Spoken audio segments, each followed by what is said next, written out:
We are about to begin our venture into quadratic functions, an area in which we're going to spend quite a bit of time. Now we're going to just look at one way in which we can express quadratic functions in vertex form in this particular section. Later on we'll see other forms in which we can express quadratic functions, as well as how we can relate all of these different forms together with one another. So first of all, defining or just maybe kind of describing what a quadratic function is. So a quadratic function is going to be an equation in two variables. So x is your input and y is your output. I'll treat it as here as I define it or describe it. It's an equation where x is squared, so in other words to the second power, and that's going to be the highest exponent. So my definition isn't very precise. I think you'll get a better idea of what a quadratic function can be when we look at examples here. So some examples of quadratic functions might be the following. So if you have, let's say, y equals negative 0.8 x squared plus 3/4 x minus pi, right? So you have an x squared term, you have an x term, you also have a constant. Those terms are all being added and subtracted, but ultimately the highest exponent you have in that equation is x squared. So if you want to have like zero coefficients, it's like a 0 there or a 0 there, that's totally okay. But of course you don't want a 0 in front of your x squared. Some non-examples of quadratic equations would be like if you have y equals, let's say, negative x squared plus 4x to the third minus x plus 10.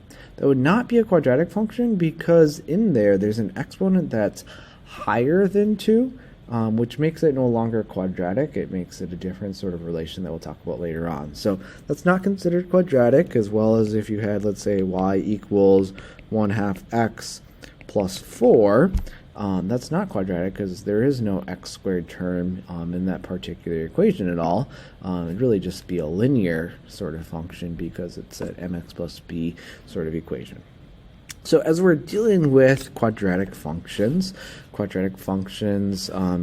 are a family of functions, and so they're all going to have the same kind of shape as one another. So to help us develop that concept here, let's define what the actual parent function is for the quadratic family. And remember that the parent function is the most simple equation, and so it's just going to be y equals just 1x squared is going to be the parent function.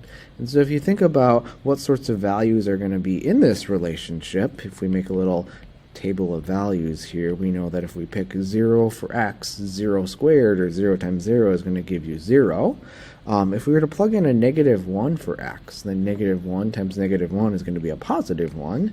And negative 2 times negative 2 is 4. Negative 3 times negative 3 is 9. So then negative 4 would be 16, etc., right? And it turns out that we get the same y outputs for these positive x values here.